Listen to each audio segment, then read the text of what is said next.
My mother-in-law, who had come to my mother's funeral, grinned and said, "This house will be inherited by my son. I wonder if I should take this room." Actually, I'm the one inheriting this house, I replied. She retorted, "I know, but isn't it true that a wife's belongings belong to her husband? So, in essence, this house belongs to my son, right?" I sighed. "Is that the case?" She cheerfully added, "From now on, let's get along." I hesitated. "What do you mean by get along?" She declared, "I mean turning this room into my room. After all, you and David will move here later, won't you? Does that mean we'll be living together?" I asked. She confidently replied, "Exactly. I've decided, with such a splendid house, it'd be a waste to have empty rooms when two people can live here. Don't you think?" Despite my recent loss, my mother-in-law seemed blissfully unaware of my grief. Why would she bring this up now? Couldn't she see the sadness on my face? It's no time for jokes. This house holds precious memories. It was built by my respected father and was my mother's cherished home. I don't want my unreasonable mother-in-law to live here, and my husband, who doesn't stop it, is equally at fault for preventing my precious home from being tainted. I decided to take the initiative before moving out. I am a 42-year-old office worker. Having missed the timing for marriage and still being single after turning 40, I had given up on the idea of getting married. However, through an acquaintance's introduction, I met David, who is 4 years younger than me, and we were able to get married. My husband is a kind person who prioritizes my opinions. "Where should we go for our honeymoon?" I asked. "You mentioned that Europe would be nice, right? But didn't you say you preferred the Maldives?" my husband replied. "Let's go to the Maldives. My mom wants to live with us," he explained. "Dad's health isn't great, and it seems Mom is finding it challenging to manage alone. I understand that your mom is going through a tough time, but didn't we agree not to live together before we got married?" "You're right. I'll talk to my mom about it. My husband always listens to my whims, and I often feel guilty about it. Meeting a good person is a joy, but there's one regret. My father passed away 3 years before I got married, so I couldn't show him my wedding and reassure him. My father was a strict executive at a small and medium enterprise, and I deeply respected him. Despite the modest size of the company, his income was decent, and our family home was sizable enough to hold a funeral. As I began working as an office employee, I gained a deeper understanding of the challenges of work, which only increased my admiration for my father. Then, 2 years after our marriage, my mother also passed away. "Mom, are you okay?" my husband asked. "Shouldn't you take a break in the back room?" Funerals are generally less commonly held at home, but my mother's funeral was conducted at home. During my mother's funeral, he always looked out for me. Truly, I was fortunate to have met such a good husband. That's when my mother-in-law, Lisa, arrived. "My deepest condolences," she said. "I sincerely sympathize with you." "Thank you," I replied. I hadn't lived together with my mother-in-law, and our interactions had been limited, maintaining a reasonable distance. However, it was during my mother's funeral that I glimpsed her true nature. After the funeral, my mother-in-law approached me.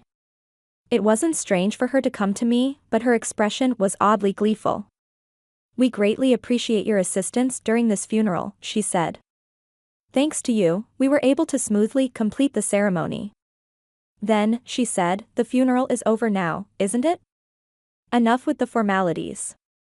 I was taken aback initially. I thought my mother-in-law was trying to be kind considering my grief, but it became clear that wasn't the case. "Your parents had such a splendid house," she said. "Wait a moment," I replied. She boldly walked into the depths of the house. "Oh, Mom, this is inconvenient," I protested. "Some areas are messy." Undeterred, she declared, "Don't fuss over details. More importantly, this house will be inherited by my son. I wonder if I should take this room." I hesitated. "Mom, actually, I'm the one inheriting this house." She smirked. "I know. Your parents didn't have any other children, right? And isn't a wife's belongings her husband's? So, in essence, this house belongs to my son, doesn't it? I sighed. Is that the case? She cheerfully added, from now on, let's get along. I hesitated. What do you mean by get along? She confidently replied, I mean turning this room into my room. After all, you and David will move here later, won't you? Does that mean we'll be living together? I asked. She declared, exactly. I've decided, with such a splendid house, it'd be a waste to have empty rooms when two people can live here. Finally, I won't have to take care of my husband all by myself. Unfortunately, my mother recently passed away, and yet my mother-in-law is saying such things. Can't she see the sadness on my face? I'm gradually getting angry with her. Even though my mother's funeral has just concluded, why would she joke around at a time like this? At that moment, as if my conversation with my mother-in-law caught my husband's attention, he stepped in. Mom, what are you saying? This isn't the right time for such discussions, he said. My mother-in-law retorted, why make such a fuss? But my husband was firm enough. Just leave, he said, escorting her out of the house. Sorry, my mom can be unreasonable, he apologized. It's fine. Thank you for handling it, I replied. At that moment, I felt grateful for my dependable husband. However, I would later realize that the reason my husband scolded my mother-in-law was subtly different from my perspective. 10 days after my mother's funeral, as things settled down a bit, we decided to discuss my family home. It was then that my husband made an unexpected proposal. This apartment is cramped, I suggested. Shouldn't we move back to my parents' house? Yeah, you're right, he agreed. With more belongings and the possibility of having kids, it's better than squeezing into this tiny apartment. Well then, we should start preparing for the move, I said. Then, I have one thing to discuss regarding the move, he said hesitantly. What's the matter? I asked. He hesitated before saying, considering the spacious house, and all the empty rooms, I thought maybe my parents could move in with us. Wait, are you suggesting we live together? I asked, so surprised. My husband is kind, but recently I've noticed something. While I thought he always prioritized my opinions, I wonder if he's just a yes man. Could he be an outright pushover? His suggestion about living with my mother-in-law and the way he complies with her requests for my persuasion makes me wonder. Moreover, despite knowing I'm against cohabitation, he repeatedly proposes it to me, prioritizing her over me. Haven't I said it repeatedly? We won't live together, I remind him. He responds, but Mom keeps insisting on it. During the funeral, you scolded her, didn't you? You stood up for me and opposed cohabitation, I said. Well, yes, I was upset about her barging into the house, but that doesn't mean I'm entirely against living together. I just thought such an important decision shouldn't be made casually in that setting. It was decisive, he said. My husband merely nods and relays my words, but he seems more inclined toward my mother-in-law. Moreover, despite advocating for proper discussions, he maintains a certain distance and avoids making definitive decisions. Perhaps he's unconsciously doing this, believing he remains neutral. People of this type can be quite tricky. They convince themselves they're neutral and capable of making the right judgments. It's frustrating. Anyway, I oppose living with someone who barged into my parents' house on the day of the funeral and suggested living in this room. I've said it before, and I won't change my stance. Please convey this to your mom, I said. My husband responds, why? You seem bothered by it. Fine, I'll let her know, he said. While I prefer to avoid living with my in-laws, I've prepared myself for the possibility, depending on the circumstances, when we got married. However, witnessing my mother-in-law's behavior during my mother's funeral, can I imagine living together in the cherished home my respected father built and where my mother lived? Now that I've become aware of my husband's lack of assertiveness, cohabitation is unthinkable. When my husband conveyed my opposition to cohabitation, my mother-in-law directly protested by calling me. Why are you opposing cohabitation when there's such a spacious house? She asked.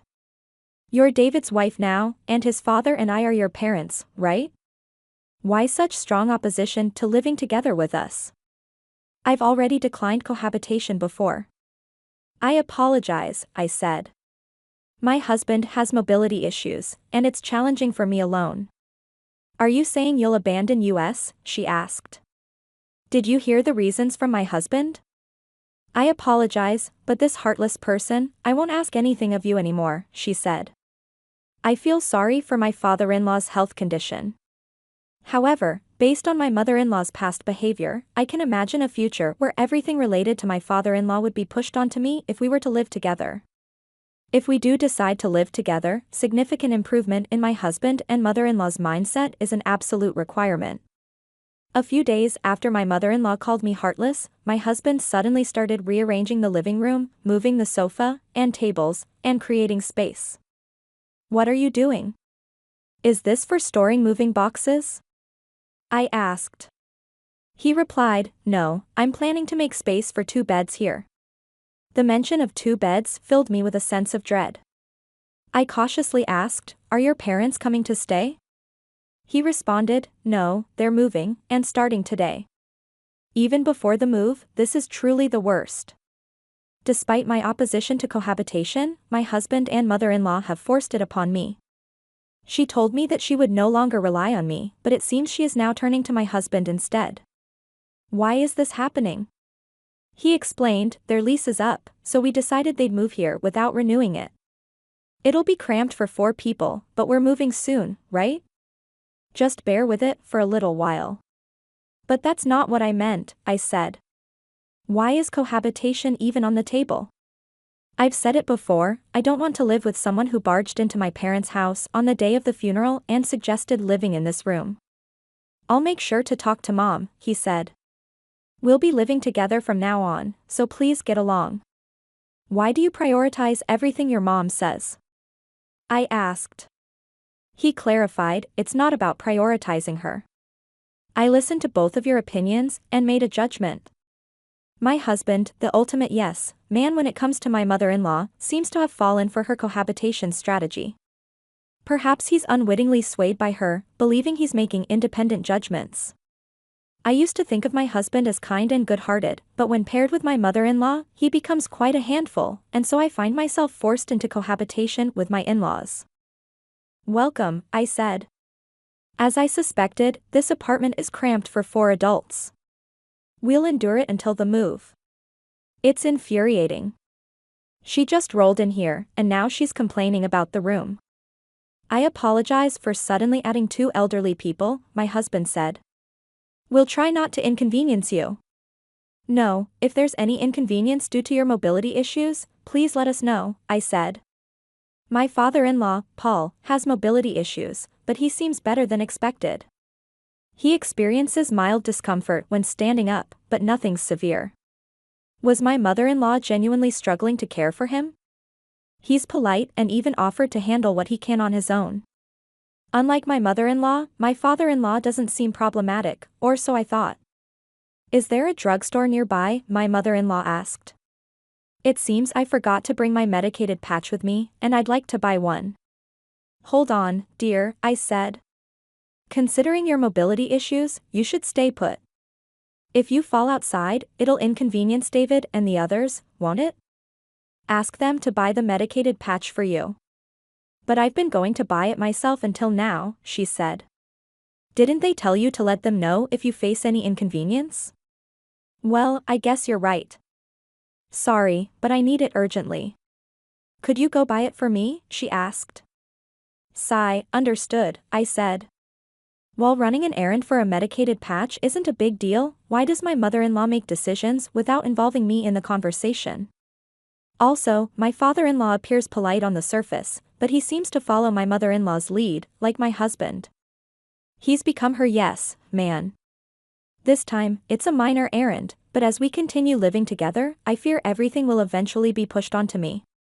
Can I allow these people to live in the cherished home my parents left behind? It's no joke. If they move in, they'll tarnish the house. I must find a way to protect my parents' home. As my mother-in-law and father-in-law prepared for their move to my parents' home, I decided to take preemptive action before their relocation. My mother-in-law was in high spirits, excited about moving to a spacious house. "Hey, can you lend us the key to your parents' house?" she asked. "We'd like to check out our rooms. I have some errands to run, so I'll give the key to David." "David, can you drop us off before heading home? We want to stop by the storage room where we dumped our belongings. We need to measure the furniture sizes." "Got it," David said. "I'll take the key." With my mother-in-law's good mood, there were no clashes between us, and about 10 days passed uneventfully. However, behind the scenes, my preparations were progressing steadily. "All right, the moving preparations are complete," I said. "Soon, life in that house will begin." Once my husband and my in-laws finished their moving preparations, it was time for me to reveal a shocking truth to the three of them. "Everyone, I have something to discuss," I said. "What is it?" my husband replied. "Get to the point," my mother-in-law wondered. "Is it about plans for celebrating our move?" "No, we won't be moving to that house," I clarified. "What? What do you mean?" she exclaimed. I handed over a document. "This is an application for renouncing my inheritance." My husband protested. "Renouncing your inheritance? Come on, that's a joke, right?" I insisted. "It's not a joke. Look, there's an official court approval here for me. That house holds immense sentimental value. I couldn't bear the thought of you living there, so I decided to let go of the house, preserving it as a beautiful memory in my heart." My mother-in-law scolded. "What madness possessed you? Even if you were letting it go, you could have sold it for money. Why abandon the house?" I explained, "Even if I sold it, you'd just rely on that money next. I thought it'd be clearer if I simply had nothing." She retorted, "We moved out of our previous place for this move, you know. What are you doing? How will you make it up to us?" I stood my ground. "I've consistently opposed cohabitation, yet without proper discussion, you forced it upon me, so I took a firm stance." Upon learning that I had renounced my inheritance, both my husband and mother-in-law seemed stunned. Their faces drained of color. They were speechless, their strength sapped. My father-in-law looked bewildered as he observed the two of them. However, I wasn't about to let up. "David," I continued, "I've been thinking about getting a divorce. What do you think?" "Huh, divorce?" my husband stammered. "David, you should divorce this ridiculous wife immediately," my mother-in-law chimed in. I had anticipated her immediate demand for divorce. What I wanted to confirm was whether my husband could make an independent decision at this critical moment. If he deferred to my mother-in-law now, it would make our future together even more challenging. "Even if you're suddenly asked about divorce, it's troubling, Mom," my husband mumbled. His response was still pending, but my resolve to proceed with the divorce had solidified. "Fine, divorce is the only option," my mother-in-law snapped. "David, it can't be helped.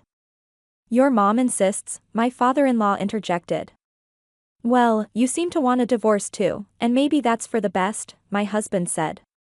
Even with insignificant decisions, my husband and father-in-law remained yes men to my mother-in-law. And now, my husband's words made it sound as if he changed his opinion for my sake.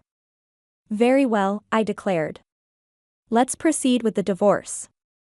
I'll be moving out with minimal belongings." I spent the night at a budget hotel. The next day, I had urgent matters to attend to, so I took half a day off work and headed back to the courthouse. A few days later, my mother-in-law called me. "You? What's going on? It seems that house is becoming yours." "Why the sudden outburst?" she said. Did you find out through the estate division process?" I asked. "Yes, that house belongs to you," she said. "You forged documents and deceived us." "Why would I forge documents meant for court submission? Those are genuine." "Then why is the house becoming yours when you were supposed to renounce the inheritance?" she asked. "Well, right after that, I promptly withdrew the application, you know," I said. "Renouncing an inheritance is difficult once the application is accepted." However, it takes about a month for the renunciation application to be accepted, during which time it can be withdrawn at any point. The documents I showed my in-laws were not acceptance related, they were from the application stage. I intentionally made them believe I had relinquished the house and confronted them with the prospect of divorce to gauge their reactions and decide my next steps. I didn't expect my mother-in-law's mindset to change, but I hoped my husband would reconsider and express that he didn't want a divorce. If he said he didn't want a divorce, I planned to rethink it and later explain about the house. However, so the house becomes yours then, she asked. Since it was acquired before the divorce, it's subject to property division, right? In such cases, you two are supposed to split the money from selling it, don't you? My mother-in-law seemed intent on taking whatever she could from me, knowing the house wouldn't be hers. But I had anticipated this. If that house were jointly acquired by us, it would indeed be considered shared property, I said.